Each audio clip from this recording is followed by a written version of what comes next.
embattled creature under Antarctic ice. The tabloid Express Co. UK reported on this case for the first time, publishing an article titled "Is the 14-legged killer squid discovered 2 miles beneath Antarctica being weaponized by Putin?"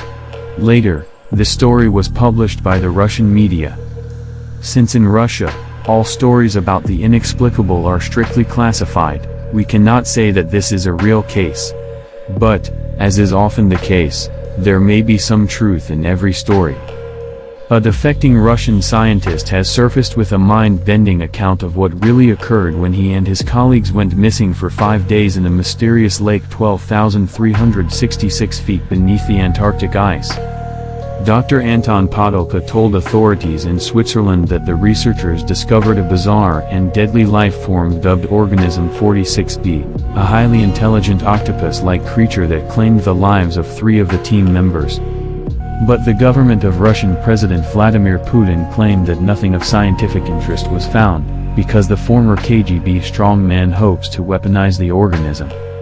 The whistleblowing geologist told the Swiss, "The discovery of such unusual life in Lake Vostok was the most important scientific breakthrough in decades, but we were ordered not to divulge it because of Mr. Putin's sinister scheme." It was in early February 2012 that members of the Russian Antarctic expedition succeeded in drilling through more than 2 miles of thick ice to Lake Vostok, a project that took more than 30 years. Because the freshwater lake has been sealed off from the rest of the world for between 15 and 34 million years, scientists predicted they would find new species that had evolved far differently than any seen before. According to our research, the quantity of oxygen there exceeds that on other parts of our planet by 10 to 20 times. Any life forms that we find are likely to be unique on Earth, Sergei Bolot, the project's chief scientist, said on Russian TV as the geologists were drilling down. Previously, extremely weird creatures had been found in deep-sea vents off the coast of Antarctica, including hairy-chested yeti crabs that feed on gardens of bacteria they cultivate on their bodies and carnivorous, 7-armed sea stars that can catch and kill those crabs. Just as the 8-man team neared the lake, all communication with the outside world mysteriously ceased.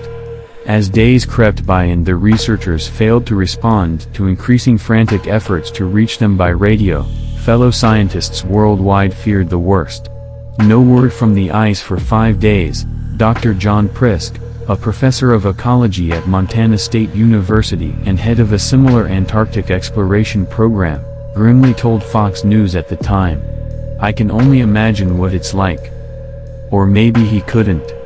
Dr. Podolka claims that during this time, he and his colleagues were fighting for their lives in the lost world deep beneath the Earth's surface.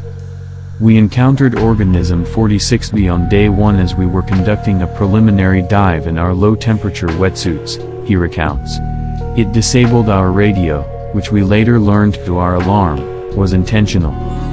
Although the creature has 14 arms instead of the usual 8, it kills in a similar manner to an ordinary octopus, seizing its prey, injecting it with paralyzing saliva, then dismembering it into small pieces with its beak. But organism 46b has another trick up its sleeve.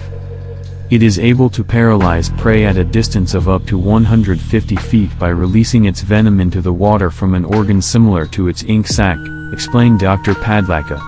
"Tragically, my colleague and lifelong friend Dr. Vinogradov was killed this way.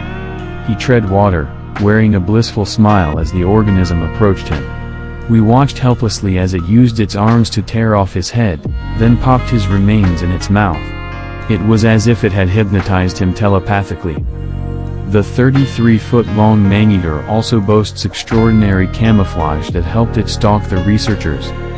Many species of octopus can alter their appearance, usually to avoid larger predators, Dr. Podolka explained. Sacs of colorful pigments called chromatophores allow them to change colors, and by contracting their muscles they can blend in with the smooth ocean floor or a craggy coral reef. The well-known mimic octopus can contort its boneless body to take on the shape of a sea snake or stingray.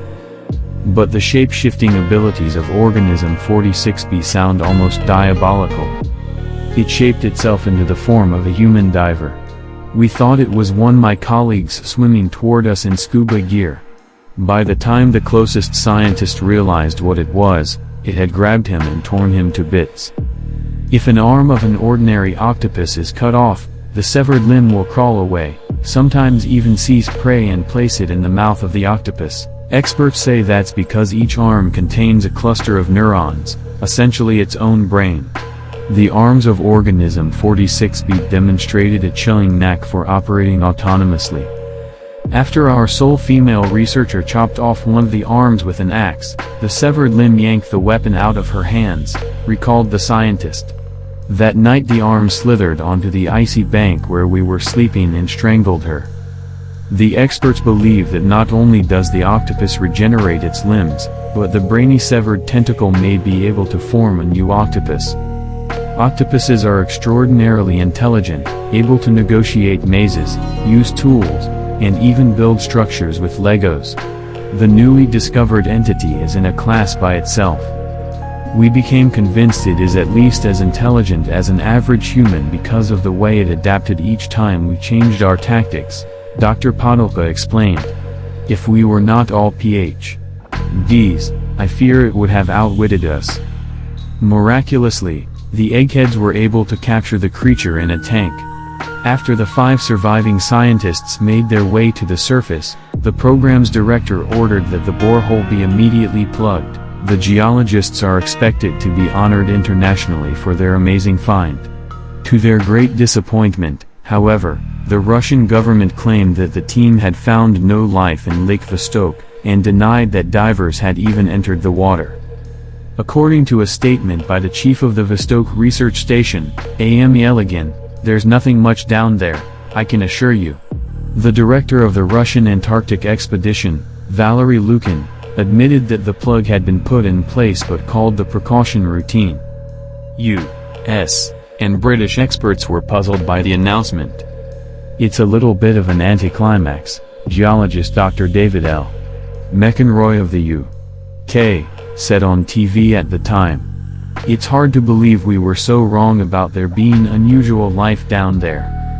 Dr. Podolka claims he fled his native country in July after learning to his horror that the government was planning to put the discovery to military use.